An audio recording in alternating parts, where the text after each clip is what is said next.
Bom dia a todos, aqui é Remo Noronha com mais uma aula de Física ou Matemática.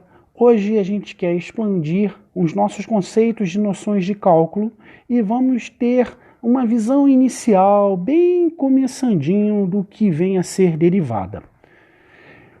Obviamente eu não estou com a pretensão de estender o assunto, explicar todos os detalhes, apenas colocar algumas minhocas na sua cabeça para brigar, para quando você chegar lá fazer a aula formal, a coisa toda não seja um sofrimento para você, combinado? Primeira frase que me vem na cabeça, se a gente vai estudar a derivada, foi algo que a minha mãe falou várias vezes para mim, devido à minha tendência suicida, que acabou me transformando em bombeiro, né? Quando era mulher que ficava subindo em árvore, pulando o muro, querendo pular de trem em movimento, e a minha mãe falava: menino, você não tem limite? E essa pergunta eu tenho que fazer para vocês, porque antes de estudar derivada, tem que dar uma olhadinha no limite para poder entender os conceitos com uma certa clareza. Ou seja, a aula que eu publiquei na semana passada é pré-requisito para essa aqui, combinado? Isso dito, a gente pode começar a pensar no grande problema que levou à visão do que vem a ser as derivadas. O que é velocidade instantânea? Bem, velocidade média, a gente sabe que é a variação de espaço dividido pela variação de tempo. Só que se eu quero num instante t isolado, essa variação de tempo seria igual a zero, e na aula sobre limite a gente aprendeu que não pode dividir por zero. Qual artifício que a gente vai usar? Vai trabalhar com esse ΔT muito próximo de zero, ou seja, numa linguagem mais formal, tendendo a zero. Bem, vamos entender esse problema começando com ele bem simples. Vamos imaginar o que acontece para velocidades constantes ou quase constantes, se eu quiser avaliar a velocidade nesse trecho aqui, dos tempos de 1 e 5 segundos, no qual o teu móvel atingiu as posições respectivas de 3 e 7 metros. A minha velocidade vai ser igual à posição final menos a inicial, dividido pelo tempo final menos o inicial. 4 dividido por 4, a sua velocidade aí seria de 1 metro por segundo. Graficamente, qual conta que a gente fez? Se você der uma olhada nesse triângulo vermelho, você vai perceber que esse tamanho aqui é 7 menos 3, por acaso 4, que corresponde à sua variação de espaço. E esse trecho aqui corresponde a 5 menos 1, por acaso também 4, que corresponde à variação de tempo. Então, a tangente desse ângulo aqui corresponde à variação de espaço pela variação de tempo. É preciso? Está tudo certinho aí? Bem, eu não tenho como dizer que a velocidade foi sempre essa, porque a minha função ela faz uma barriga aqui, ó. Estou exagerando aqui para você ver.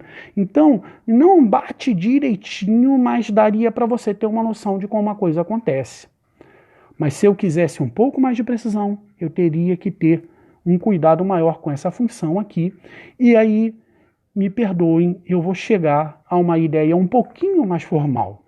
Qual vai ser a tangente desse ângulo? Bem, da mesma forma que eu fiz, esse aqui é meu f de x final, que é meu f de x mais ΔX, e aqui esse trecho, o meu f de x.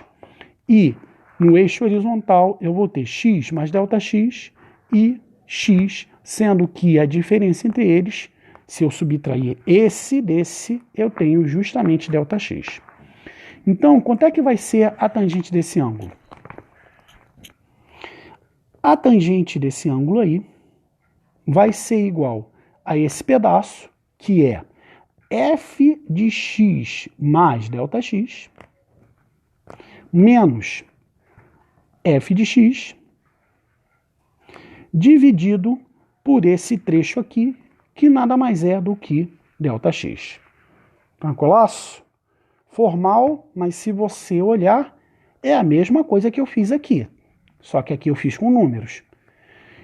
Agora, vamos pensar da seguinte forma.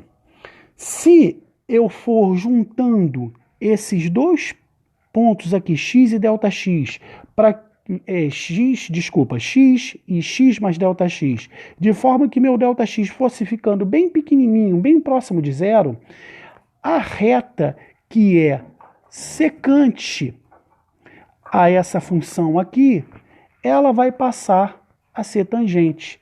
Daí o nome derivada. É uma derivação dessa função aí. Isso vai acontecer quando essa mesma função aqui vai ter o seu ΔX tendendo a zero. Aí, essa tua função, que era para você encontrar esses dois pontos que fazem a secante a essa função f de x que está em verde aí, passa a ser essa reta tangente aqui, e você estaria trabalhando, na verdade, não mais com ângulo θ, mas esse ângulo alfa aqui. Tranquilaço? Bem, quais são as consequências disso? Falei para vocês que eu estou querendo entender como é que alguma coisa varia. E na aula de limite eu usei essa figura aqui para a gente entender que esse ΔL aqui ao quadrado, ele pode ser desprezado.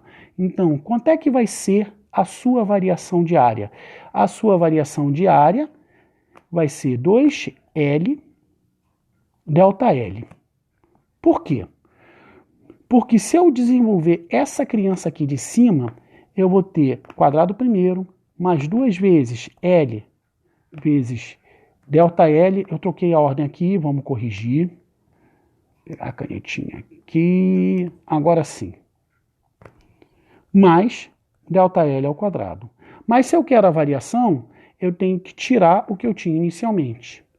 E esse valor aqui, como a gente viu na aula de limites, quando o teu ΔL é muito pequeno, que é a tendência desse cara aqui, ele desaparece quando vai ao quadrado. Então, você pode perceber como a área variou se por um acaso eu marcar isso aqui para vocês. Deixa eu ver uma cor bem escala alfabética para vocês enxergarem. Ó. A área variou. Esse pedacinho aqui e esse pedacinho aqui, porque o que está em preto eu desprezei. Tranquilaço? Posso fazer isso também com o volume, tá? O que eu vou ter aqui? Eu tenho um volume que é L ao cubo e ele aumentou um ΔL nas 3 dimensões. Como esse aqui a gente está vendo pela primeira vez, eu vou desenvolver ele bonitinho. Então, o cubo do primeiro, mais 3 vezes o quadrado do primeiro, vezes o segundo, mais 3 vezes o primeiro, vezes o quadrado do segundo, mais o cubo do segundo. Quanto é que vai ser a sua variação? Bem, para eu saber quanto é que é a minha variação de volume, eu tenho que descontar o volume inicial. Então, a minha variação de volume, descontando o volume inicial, vai ser 3 vezes L ao quadrado, que multiplica o ΔL. Agora, repara aqui o seguinte. O que eu falei para vocês sobre ΔL ao quadrado? Esse cara aqui desaparece da tua conta, porque um número muito pequeno ao quadrado não é quase nada. Imagina ele ao cubo. Então, com uma aproximação muito razoável, eu posso desprezar isso tudo. O que isso quer dizer geometricamente? Repara que vou marcar em verde, deixa eu ver uma outra cor aqui. Vou marcar em vermelho o que eu estou desprezando. Isso aqui é L ao cubo.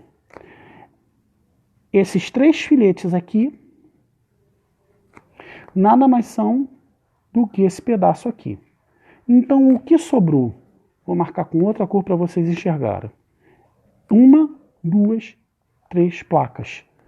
Por isso é que você vai ter esse número 3 aqui. Agora, para pensar no que a gente fez aí quando você tinha uma determinada área inicial e essa área variou. A variação da área vai ter a ver com 2 vezes L. Se você esqueceu, olha ela aqui. E a variação de volume? A variação de volume vai ter a ver com 3 vezes L ao quadrado. Olha ela aqui. Então, se eu tivesse alguma coisa à quarta, Vamos ver o que aconteceu aqui com essas funções. Esse 2 caiu para cá, e o que era 2 virou 1. Esse 3 caiu para cá, e o que era 3 virou 2. Então, o que eu vou ter aqui? Ó? O 4 cai para cá, e o que era 4, 4 menos 1, 3. Então, a variação de área, a variação do volume e a variação de f de x a quarta vai ter uma derivação com essa carinha aí. Aí você fala para mim, Remo, para que isso serve? Serve para a gente pensar, sim, eu coloquei uma regra geral, né? Se eu tenho a elevado a x, a derivada dele vai ser a, que multiplica x, elevado a menos 1. Mas para que serve isso? Que é onde eu quero chegar. Se eu tenho um círculo aí, ele tem essa área que é conhecido, πr ao quadrado. Se eu derivar esse r, quer dizer que eu aumentei aqui um ΔR aqui qualquer. Como é que vai variar isso? O 2 cai. Como está multiplicando por π, eu separei ele e deixei quietinho. E o r que estava elevado a 2 vai ficar elevado a 2 menos 1. Só que isso aqui a gente conhece, é o perímetro. Então, se eu tenho uma variação da área muito, muito pequena, eu vou ter uma linha aqui ao redor, que é a própria linha ao redor do círculo, que nada mais é do que o perímetro. Agora, se eu tenho aquela brincadeira, né, um leão morto, uma esfera, o volume dela é de 4/3 πr ao cubo.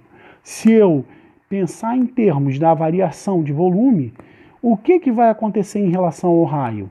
Eu vou ter os 4/3 continuam, π também é uma constante continua, mas aonde eu tenho r ao cubo, passa a ter r ao quadrado e o 3 vai cair multiplicando. O meu resultado, cortando 3 com 3, vai ser 4πr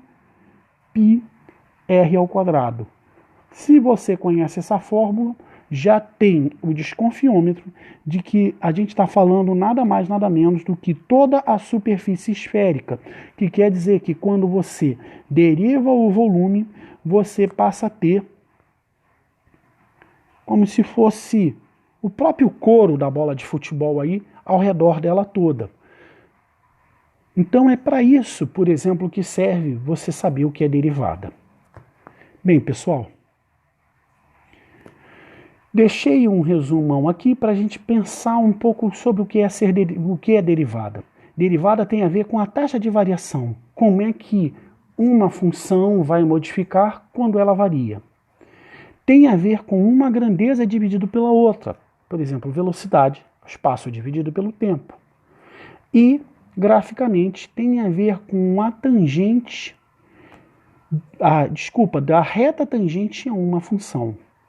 Então, essas coisas aí é que fecham uma ideia global do que vem a ser derivada. Bem, pessoal, mais uma vez, quero deixar claro aqui que eu não estou querendo destruir todos os conceitos de derivação para vocês. Isso aí vai ter alguma relação para você dominar tudo isso.